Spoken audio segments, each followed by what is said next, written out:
அனைவருக்கும் கணித வணக்கம். இப்போ பார்க்க போகிறது 8ஆம் வகுப்புக்குரிய கணக்கு பயிற்சி 3-1.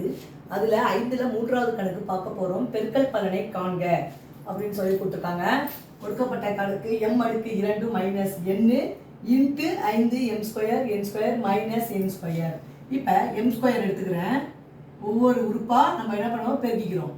m² எடுத்துட்டு 5m² n² மைனஸ் n². அடுத்து என்ன இருக்கு, மைனஸ் குறியீடு. Minus n into 5m² n² minus n². இப்போ பெருக்கி போடணும். m² இங்கே தான் இருக்கு பாருங்க. இப்போ 5 ஃபர்ஸ்ட் போட்டுக்கிறேன். m அடுக்கு எத்தனை இருக்கு, இங்கே 2 இங்கே 2 அடுக்குகளை கூட்ட வேண்டும். பெருக்கலாக இருந்தால் அடுக்கு விதி கூட்ட வேண்டும். அப்போ என்ன வரும், m 2 2 கூட்டினால் 4. அடுத்து n² மைனஸ் m² n². 5 வெளில உள்ள நம்பரால பெருக்கிட்டோம். அடுத்து மைனஸ் போட்டுக்கிறேன். இது 2 பெருக்கிறோம். 5 m 2 இருக்கு, n இங்கே 2 இங்கே 1 இருக்கு. அப்போ n அடுக்கு 3. Minus into minus plus. n இங்கே எவ்வளோ இருக்கு, 1 இங்கே 2 இருக்கு. அப்போ 3.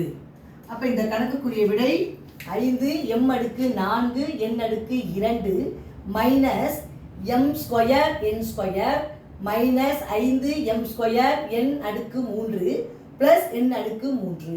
இதான் வந்து இந்த கணக்குக்குரிய விடையாகும். புரிஞ்சுங்களா?